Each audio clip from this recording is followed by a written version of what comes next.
This is DustyKatt, and you're watching Fan Favorites. What's going on, Nation? I'm back at Error Free with a man who's been around the convention scene for a while, Mr. DustyKatt. Dusty, thank you so much for being part of this interview.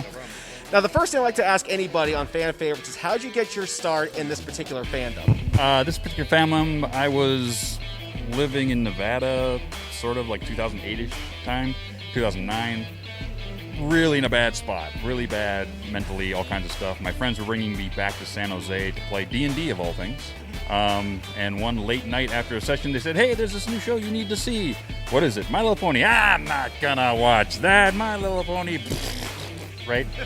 No, they showed me the first 4 episodes. That was all that was done at the time. I said, "Oh, I'm completely in. Nightmare Moon is my girl. I'm in this. I'm in like Flynn. I'm into this." So I would ride my motorcycle back 4 hours every other weekend to watch My Little Pony and play D&D. It was awesome.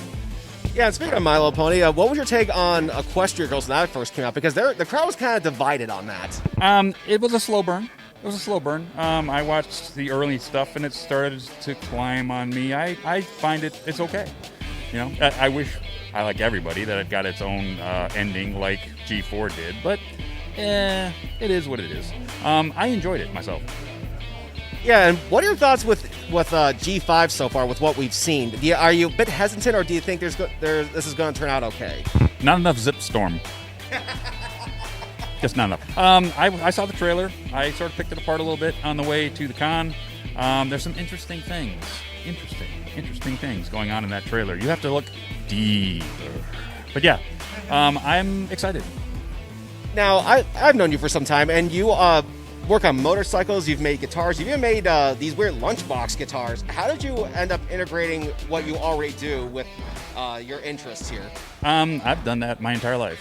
I've always been making something, doing something. My dad's dad was an Uber machinist in the 70s. My mom's dad was a world champion duck carver. I just combined the two. So then, would you say that Ron Swanson's your spirit animal? Maybe. You know, if you want my spirit animal to be Ron Swanson, then you go right ahead. Yeah, and if I remember correctly, the whole reason why your personality took off in this fandom was because of the Manliest Brony video you put out? Yeah, it went viral. It was one of the very first viral videos. I think at its height, it was the first 6 pages of Google search because it was all over the world. Everybody picked it up. It was pretty cool, actually. It was a little scary because I'm sitting at work and my phone's blowing up. What the heck is going on here? Yeah, but it was kind of fun. One last question here.